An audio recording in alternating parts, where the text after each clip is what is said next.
Olá pessoal, meu nome é Bárbara e hoje falaremos sobre fenômenos.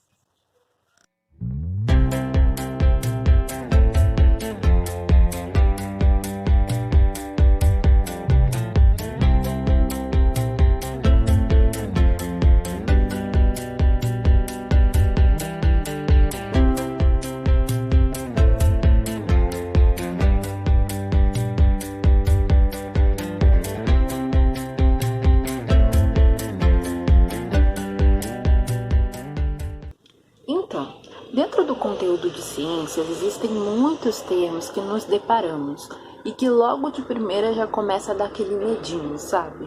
Até porque a gente acha que tudo é um monstro gigante que vai atacar a gente a qualquer momento.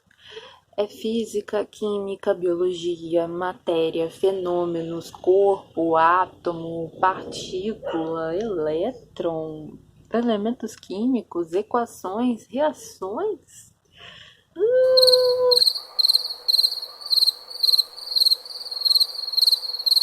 Mas calma, não precisa desse desespero todo, até porque essas coisas estão mais presentes no nosso cotidiano do que a gente imagina.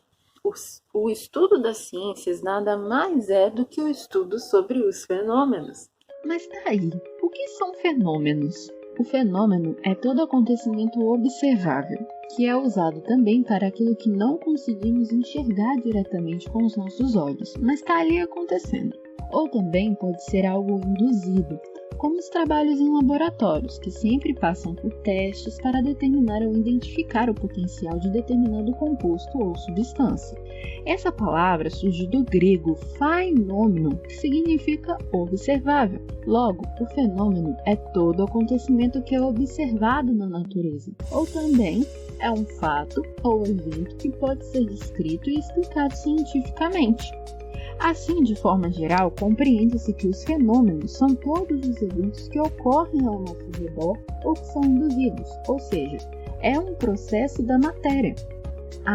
Lembrando que matéria é todo corpo que ocupa um lugar no espaço e possui massa. Recapitulando, nas ciências da natureza, busca-se observar e descrever os fenômenos que ocorrem com a matéria. E a partir dessas descrições, desses estudos, nós desenvolvemos conhecimentos sobre as propriedades dessa matéria. Dessas transformações, interações ali que ocorre com a matéria, pode ocorrer a modificação ou não, e mudanças também na composição química, na composição química daquela matéria. Nós conseguimos ser levados para dois conceitos gerais de fenômenos, que são os fenômenos físicos e os fenômenos químicos. Os fenômenos físicos, a matéria ela não sofre modificação na sua composição, pois mesmo ali que ocorra uma transformação ali da sua forma, ali da sua estrutura, a sua formação química, aquele interior, não se modifica. De exemplos comuns que temos vamos pensar, por exemplo, quando a gente pega um papel e amassa. O papel não deixou de ser papel, ele só vai estar amassado, ele sofreu ali mudança na sua estrutura, né, na sua forma física. Ou quando a gente pega e corta o papel, ele só foi cortado, não mudou a sua composição química. Agora vamos pensar também numa lata. A gente pega uma lata, depois que a gente toma ali o refrigerante e joga ela no lixo. Ela amassa, né? Junto ali com outros objetos, ela vai amassar. Quando ela amassa, ela não está sofrendo modificação na sua composição, ela está só amassada. Então, ali não ocorreu mudança nenhuma alteração na estrutura daquele objeto. Fenômeno físico. Agora, vamos pensar nos fenômenos químicos. O fenômeno químico, diferente dos fenômenos físicos, ele já sofre modificação da sua composição. Isso ocorre porque existe ali a interação entre compostos diferentes, que acaba provocando uma reação. E a partir dessa reação, formam-se novos compostos ou novas substâncias, por meio ali que ocorre por conta dos rearranjos, né? Ou a interação entre os átomos. Um exemplo assim que podemos dizer do nosso cotidiano também, vamos pensar, por exemplo, numa fogueira. A fogueira, quando a gente coloca a madeira ali, coloca fogo,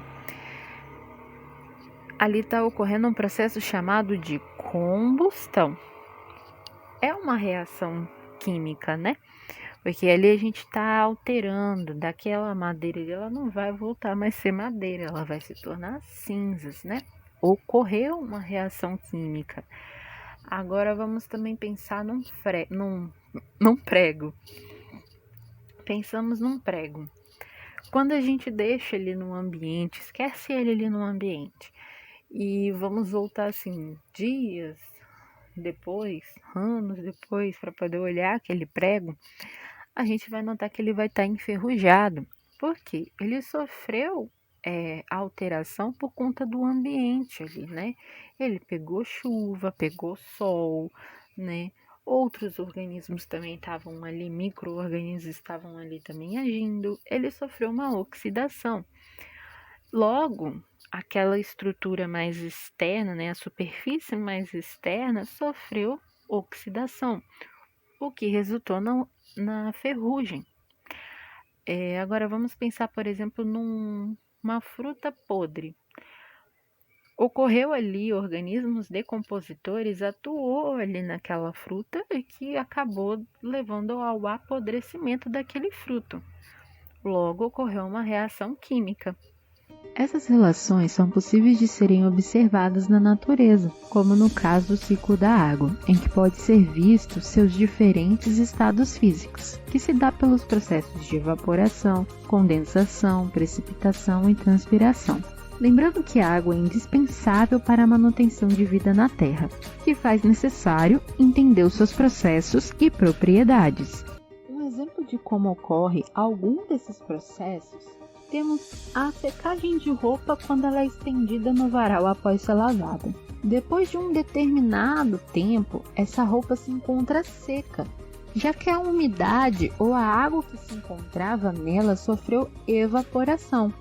Outro exemplo também que podemos observar num processo cotidiano é a ciclagem da matéria no ambiente, na qual, a partir do metabolismo fotossintetizante das plantas, que sofrem influência da luz do sol, são produzidas a matéria orgânica, que serão consumidas por nós, organismos consumidores, e transferida na forma de energia pelos diferentes níveis tróficos de uma cadeia alimentar.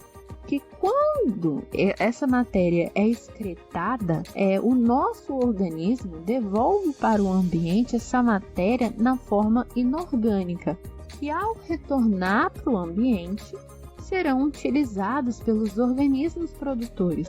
Nesses dois exemplos dados, podemos ter a presença tanto dos fenômenos físicos como dos fenômenos químicos. No caso da água, mesmo passando por diferentes mudanças de estado, a sua composição não muda, pois continua sendo H2O, o que caracteriza os fenômenos físicos. Já para a ciclagem da matéria, transferência de energia de um nível trófico para outro, a fotossíntese, os processos metabólicos dos animais ou das plantas, são exemplos de fenômenos químicos, pois a todo momento ocorrem diferentes reações químicas no interior dos organismos, produzindo e eliminando diferentes compostos a todo momento.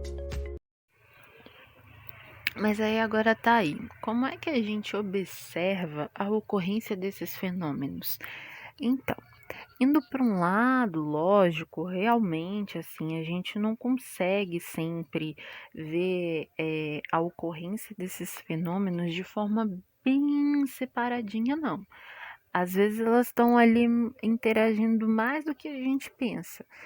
E às vezes a gente não consegue visualizar da forma com que é explicado em sala de aula e como ocorre realmente no ambiente, né?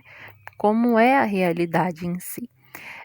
Muitas das vezes, esses fenômenos, tanto fenômeno químico ou fenômeno físico, eles estão muito interligados e estão ali ocorrendo junto a todo tempo, sabe?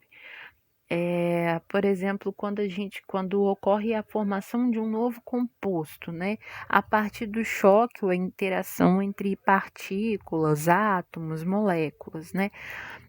Muitas das vezes, essa formação de um novo composto é provocado por conta dessa ação de colisão e também na velocidade com que essa colisão ocorre. E dependendo, às vezes, dessa velocidade, vai formar um composto totalmente diferente.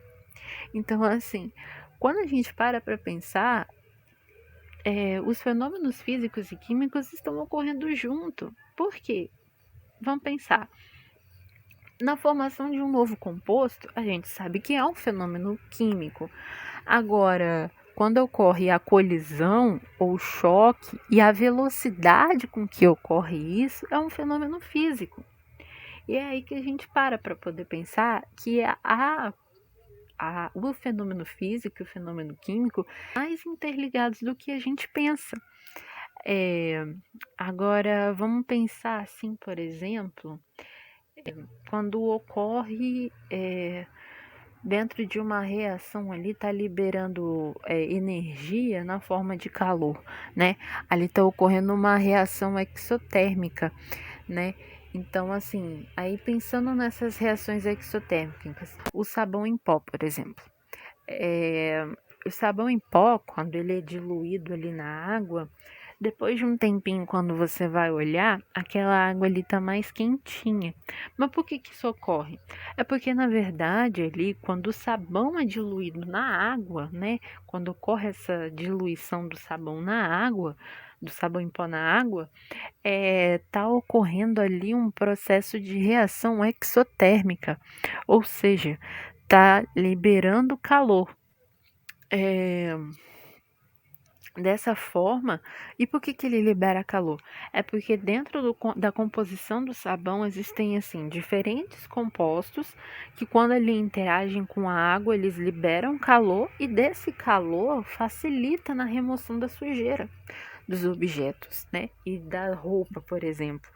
Assim, quanto mais dissolvido o sabão, né? Quanto mais ação mecânica ocorre ali nessa mistura e interação entre o sabão e a água, mais diluído o sabão fica e mais ativo ele vai estar, entendeu? A ação dele vai melhor acontecer quanto mais diluído na água. Outra forma também que a gente pode pensar é na produção de um bolo, por exemplo, quando a gente utiliza o fermento químico. A gente sabe que para que o bolo cresça, a gente precisa colocar o fermento. Mas por que isso acontece? E agora pensando no pão, que é um outro tipo de fermento, né? A gente sabe que para o bolo a gente usa o fermento químico e para o pão a gente usa o fermento biológico. Mas será que eles dois têm, assim, mesmo sendo diferentes, eles vão ter a mesma ação, no caso, né?